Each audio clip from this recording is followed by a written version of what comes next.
For the last 5 years or so, I've had a bit of an issue. I really wanted to upgrade my audio interface, but I haven't really been able to justify it, especially as I'd quite like a universal audio one and they're a tad expensive. However, I did say to myself that if I could find one at the right price, I could justify buying one for a couple of main reasons. Firstly, my current audio interface only has 2 outputs, meaning that I can't send audio to my external hardware, such as my compressor. And secondly, my laptop is USB-C, meaning that in order to use my current audio interface, I have to either plug it into a docking station or find an adapter to convert it to USB-C. Also, as a side note, my current audio interface has the tip from a headphone jack adapter stuck in it, meaning I can't use headphones, so being able to use headphones would be quite nice. Recently, I've become a bit obsessed with buying stuff off a website called AliExpress, and the way I could describe it is, you're just buying stuff from China essentially. It's really good for certain things, so I've bought some tools from there, I've bought some guitar bits from there, I've even bought some audio equipment from there, which gave me a thought. How good could an audio interface from AliExpress actually be? So I had a little scour through AliExpress and I came across one which I thought would be quite good, and to be honest, it looked like quite the bargain. And within a week of me checking out on AliExpress, it arrived. Anyway, let's see what we've got inside of here. Also, get ready for the most professional setup you've ever seen on this channel. Yeah, you can already see through the packaging. Look at all the Chinese text as well. I was going to say, did it come direct? Yeah, direct from China, cutting out the middleman.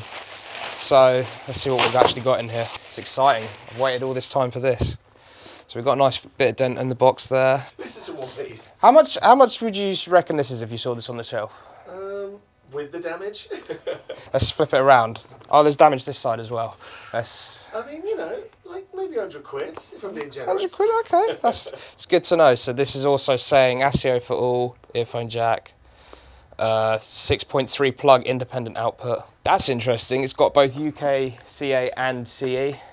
So basically it means it's compliant electronically, so it shouldn't catch on fire. Fingers crossed. Well, yeah, let's hope. So, lock chunk. It's like Christmas. Drum roll.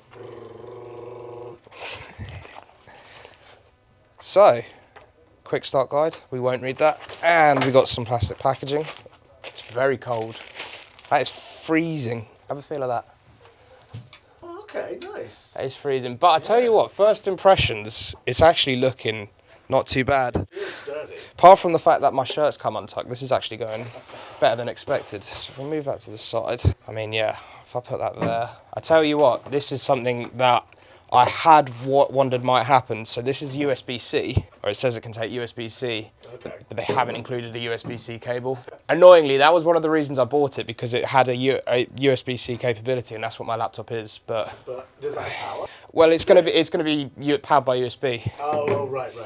So yeah, to be honest, I think that's about as much of an unboxing I can do. There's not really much in here at all. So I mean, first impressions though, it feels sturdy. It doesn't. There's no rattling. Sometimes you can get some stuff that's rattling. Good sign.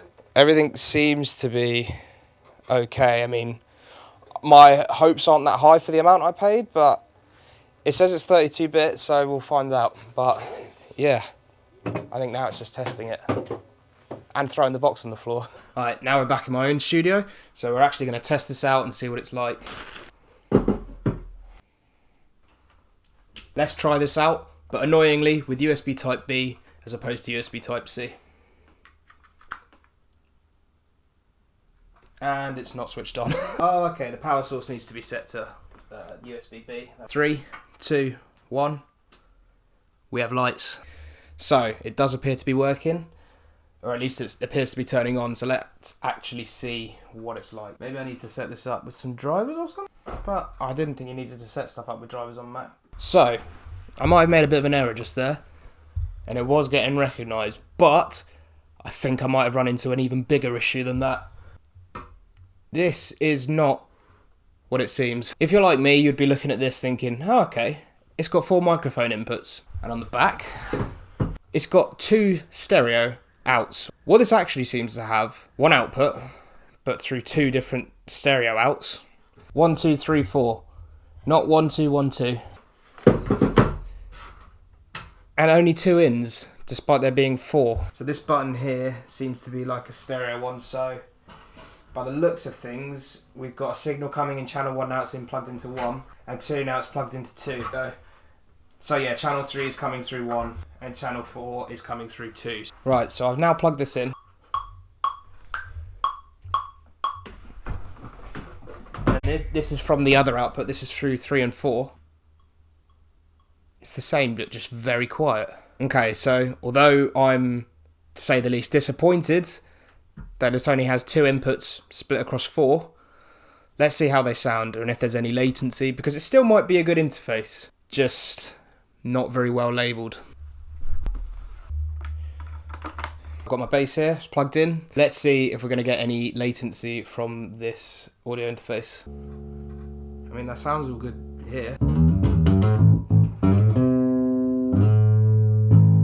Yeah, that sounds fine. I imagine it's going to be the same on the other inputs as well. But let's just try the other inputs just to be sure. That one's fine. That one's fine. That one's also fine.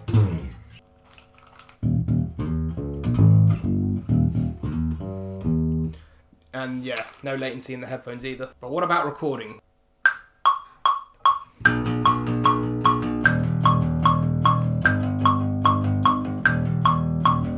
Let's see how on time that was. I should probably actually have checked my latency on Ableton. So my input latency is 10.7 milliseconds and my output latency is 13.7. Overall latency 24.4. So could be better. But I think it's done an alright job of actually recording. Yeah, I mean, that seems fine to me. What else should I mention about this? I mean, I know I said I wasn't going to read the book earlier, but this is saying if I press this, maybe it'll record on a new channel what I've just recorded as well, because it's going to be sending that to that. By the looks of things, yes, that's exactly what's happening. So if I press record, it has just recorded what I've just recorded. So yeah, that is a bit of a weird button to have. I don't know why you would want to record. I suppose if you're doing a vocal track and maybe you're confident you'll do it in one take and you just do it over. I don't know, but yeah, it seems a bit of a strange button. And then the final one's the direct out. In the end there, we've got a headphone jack, self-explanatory, already used it. Yo, yo. Oh yeah, there you go, you can hear me now. Can you hear me now? I'm going to push the stereo button so that it comes out of both speakers off of just the one. This mic seems to be working fine. I'm sure, regardless of the input, it'll work just fine, and I'm sure it's going to record just fine as well. And I'm also going to turn on loopback so that, you know, we record it with the music. Da-na, da-na, da-na. Yeah, the recording sounds fine. Actually sounds pretty good. Alright, so let's just sum up this unit quickly. It's a 4-in, 4-out unit featuring 4 combi inputs on the front to take both XLR and 1/4-inch jack.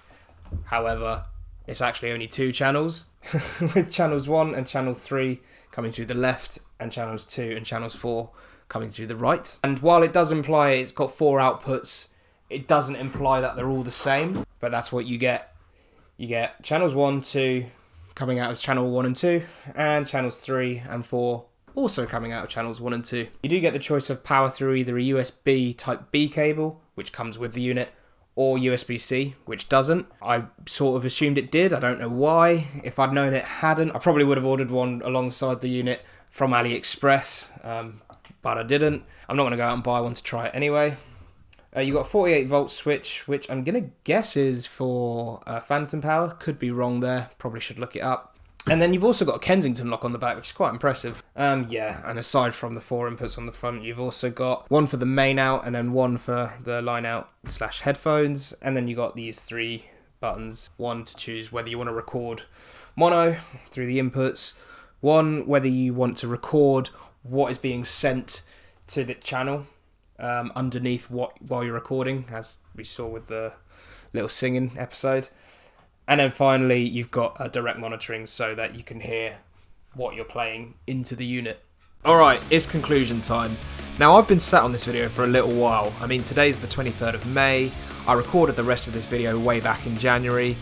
I wasn't sure whether to put it out because the rest of it was unscripted and, you know, I was a bit under the weather when I recorded it. But anyway, I've obviously decided now's the time to put it out. So, firstly, let's start with the cost.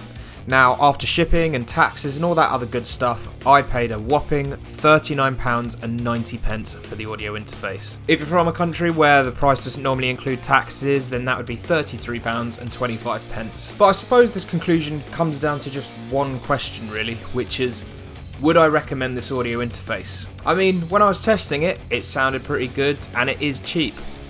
However, and there's always a however, I just don't think I can recommend this audio interface when I feel like the company, Lockchonk, are trying to dupe the consumer. Also, I made this video showcasing it on Mac. I didn't suspect there'd be any difference if I tried it with a Windows computer, so I did plug the interface into a Windows computer, and lo and behold, there were still only 2 ins and 2 outs. Now, only a couple of days after I'd made the purchase, did I start to see reviews coming in from other people that had bought the unit, and they were saying the exact same thing that I am saying right now. And I feel like that's actually a real big shame, because the sound was pretty decent, the price was reasonable, but as a consumer, I don't like feeling misled. Now, I suppose you could make an argument and say, oh, but it didn't say there were 4 individual ins and 4 individual outs. However, anyone within this industry would read 4 channels as being 4 independent channels, not 4 that has 2 split over 2 or whatever, but literally 1, 2, 3, 4, not 1, 2 and 1, 2. And what is frustrating is, had they just given this interface 4 individual channels, this video would probably have a completely different outcome.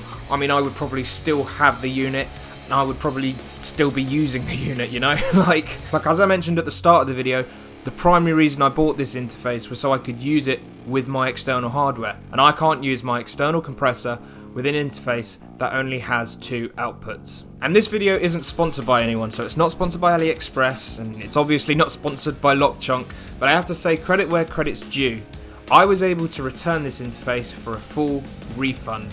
Now, there were people in the reviews saying that they weren't able to do that, and I can't really comment on their experience, but I was able to return the unit for a full refund. And to be fair, I didn't opt for a cash refund, I opted for a credit refund. Maybe that helped my case, maybe it didn't, I don't know.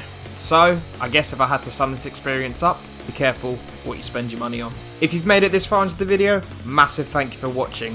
This sort of video was a sort of new experiment for the channel. I mean, most of what I make is normally music production, making tunes, drum and bass, that kind of thing. But, you know, I was experimenting within the whole music space, I guess. If you enjoyed this video, please do consider liking, commenting and subscribing, all the generic YouTube stuff. And until next time, I'll see you later.